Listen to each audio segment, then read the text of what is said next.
பாப்பா கடிக்குதுங்க பாப்பா.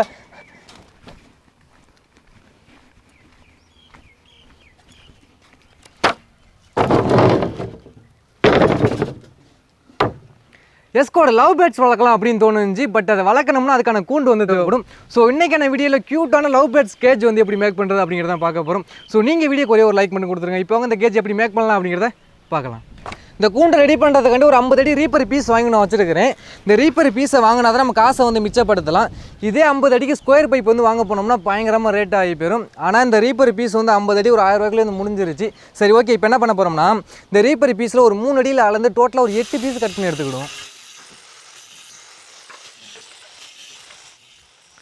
கட் பண்ண பீஸ்லேருந்து 2 பீஸை எடுத்து இந்த மாதிரி எல் ஷேப்பில் வச்சுட்டு அப்படியே திருப்பி இந்த இடத்துல ஆணி அடிச்சுக்கிடும்.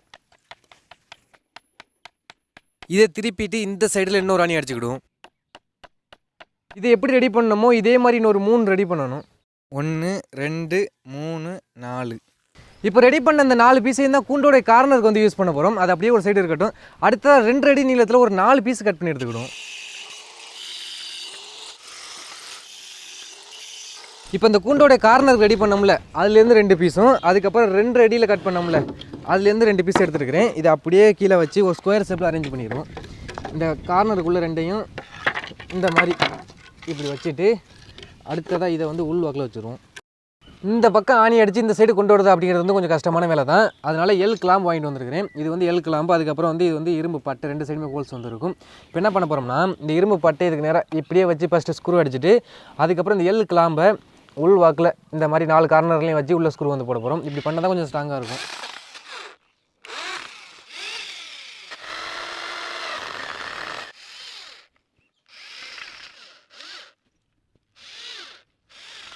இதை எப்படி ரெடி பண்ணமோ அதே மாதிரி இன்னொரு ஸ்கொயரை ரெடி பண்ணிவிட்டேன். மொத்தமாக 2 ஸ்கொயரு. இதில் ஒரு ஸ்கொயர் எடுத்து தரையில் சமமாக இந்த மாதிரி வச்சுட்டு 2 அடியில் 4 பீஸ் கட் பண்ணி வச்சுருக்கிறேன். இந்த 4 பீஸை 4 கார்னர்லையும் ஸ்டாண்டர்டாக நிறுத்தி ஆணி அடிச்சுக்கிடும். ஆணி அடிக்கும் போது ரீப்பர் ஸ்ட்ரைட்டாக தான் இருக்கா அப்படிங்கிறது வந்து செக் பண்ணிவிட்டு ஆணி வந்து அடிச்சுக்கணும். ரீப்பர் லைட்டாக சாஞ்சிருந்தாலுமே நம்ம அடுத்த ஸ்கொயர் செட் பண்ணும்போது ப்ராப்ளம் ஆயிரும்.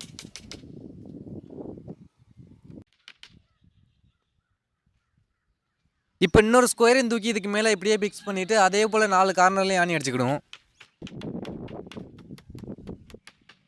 அவ்வளோதான், கிட்டத்தட்ட கூண்டுக்கான அமைப்பு வந்து கொண்டு வந்துட்டோம். ஒரு பாக்ஸ் மாதிரி பார்க்கவே நல்லா இருக்குது. இனி இந்த கூண்டில் வந்து ரூப்பை ரெடி பண்ண போகிறோம். அதுக்காண்டி 2 ரீப்பர் பீஸ் வந்து அதுக்கேற்ற மாதிரி கட் பண்ணியிருக்கிறேன். அது எப்படி கட் பண்ணிக்கிறேன் அப்படிங்கிற வந்து பார்த்தாலே தெரியும். இப்போ 2 ரீப்பர் பீஸ் என்ன பண்ண போகிறோம்னா இதுக்கு நேராக எப்படியே செட் பண்ணிக்கிடும்.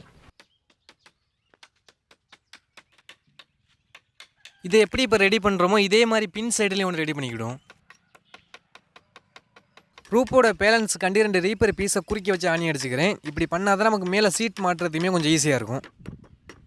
கீழே இந்த இடத்துல தான் கூண்டுக்கு வந்து டோர் ரெடி பண்ண போகிறோம். ஃபஸ்ட் 2 ரீப்பர் பீஸ் அப்படியே எல் ஷேப்பில் வச்சு ஆணி அடிச்சுக்கிடும். அடுத்து சின்னதாக ஒரு டோர் ஒன்று ரெடி பண்ணியிருக்கிறேன். அது கூட டோர் கிரில் ஒன்று எடுத்துருக்கிறேன். இது 2ஐயும் கூண்டில் வச்சு ஸ்க்ரூ பண்ணிடுறோம்னா நமக்கு டோர் ரெடி.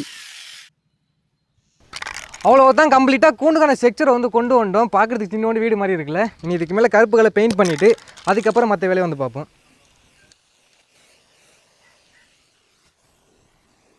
நமக்கு எந்த இடம் வெளில தெரியுமோ அந்த இடத்துல மட்டும் தான் பெயிண்ட் அடிச்சிருக்கிறோம். உள்ளெல்லாம் வந்து கேப் விட்டுட்டோம். சரி ஓகே, இதுக்கப்புறம் இந்த முக்கோணம் மாதிரி இருக்குது பார்த்தீங்களா இந்த இடம். அதுக்கப்புறம் இந்த பின்னாடி புல்லாகவே ப்ளேவுட் வந்து அடிக்க போகிறோம்.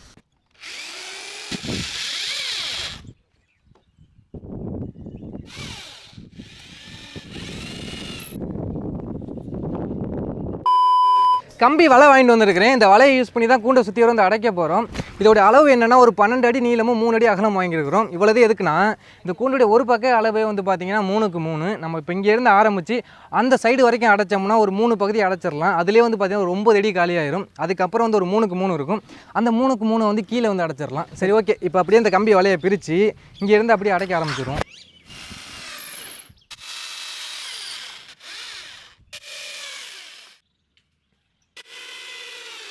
அப்படியே கூண்டை கீழே சாய்ச்சிட்டு கீழ் சைடுலேயும் வலையை வச்சு ஸ்க்ரூ போட்டுக்கிட்டேன்.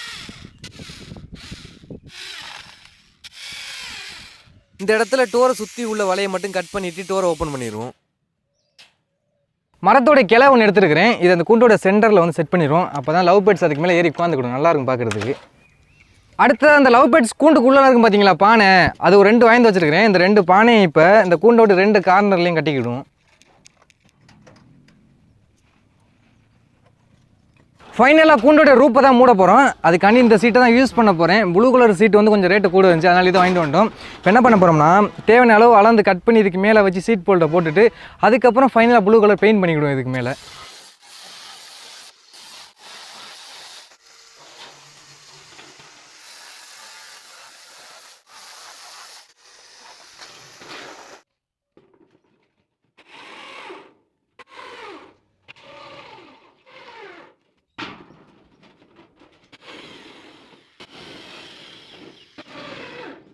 மழை பெஞ்சிச்சுன்னா இந்த கேப் வழியாக உள்ளே வந்து தண்ணி ஊற்றிடும். அதனால இந்த மாதிரி தகரம் வாங்கி வச்சுருக்கிறேன். இது என்ன பண்ண போகிறோம்னா இப்படியே வச்சு இந்த சைடு ஸ்க்ரூ போட்டுட்டு அதுக்கப்புறம் அப்படியே வளைச்சி அந்த சைடும் ஸ்க்ரூ போட்டுக்கிடுவோம்.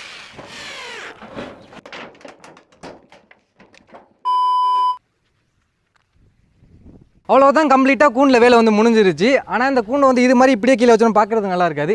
இதுவே ஒரு ஸ்டாண்ட் ரெடி பண்ணி அந்த ஸ்டாண்டுக்கு மேலே அந்த கூண்டை தூக்கி வச்சோம்னா பார்க்குறதுக்கு நல்லாயிருக்கும்.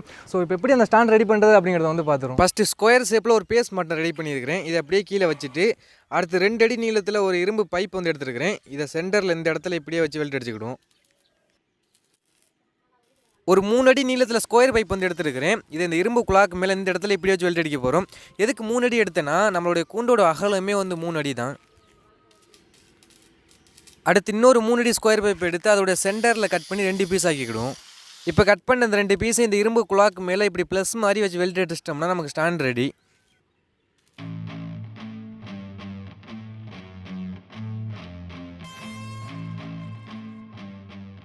இந்த கூண்டை ஒரு ஆள்லாம் அந்த ஸ்டாண்டில் தூக்கி வைக்க முடியாது, கண்டிப்பாக 2 ஆள் தூக்கி வைக்கணும். ஸோ 2 ஆள் இல்லாதனால நானும் கேமராமேனும் தூக்கி வச்சோம், அதனால தான் வீடியோ காமிக்க முடியல.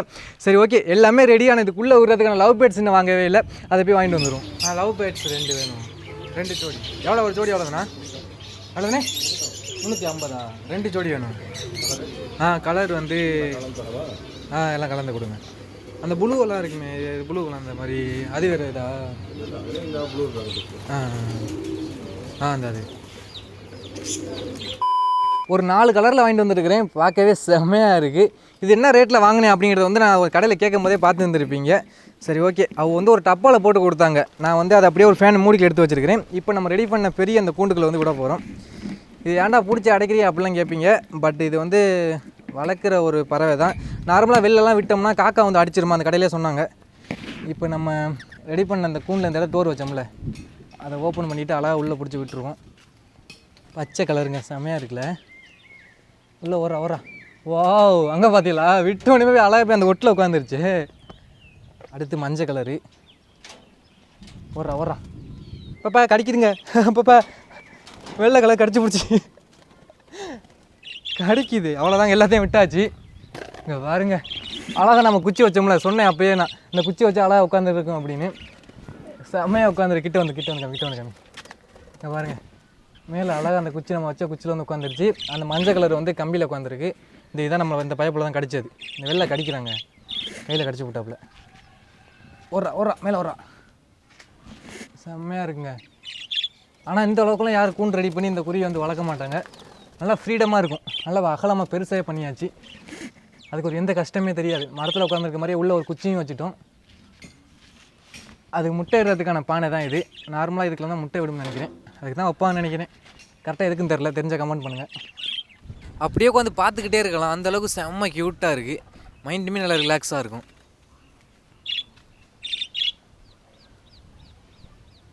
கூண்டோடைய அவுட்லுக் வந்து எனக்கு ரொம்பவுமே பிடிச்சிருந்துச்சி. ஏதோ சின்ன வீடு மாதிரி அழகாக இருக்குது. அண்டு இந்த கூண்டுக்கு வந்து உண்மையிலே சொல்ல செம ஹாப்பியாக இருக்குப்பா. அது பாட்டில் கத்திக்கிட்டு நல்லா விளாண்டு தெரியுது. ஓகே ஸ்குவாட், இந்த கூண்டோட லுக் எப்படி இருக்குது அப்படிங்கிறது வந்து மறந்துடாமல் கமெண்ட்டில் தட்டி விட்டுருங்க. நெக்ஸ்ட் இன்ட்ரெஸ்டிங்கான வீடியோவில் மீட் பண்ணலாம்.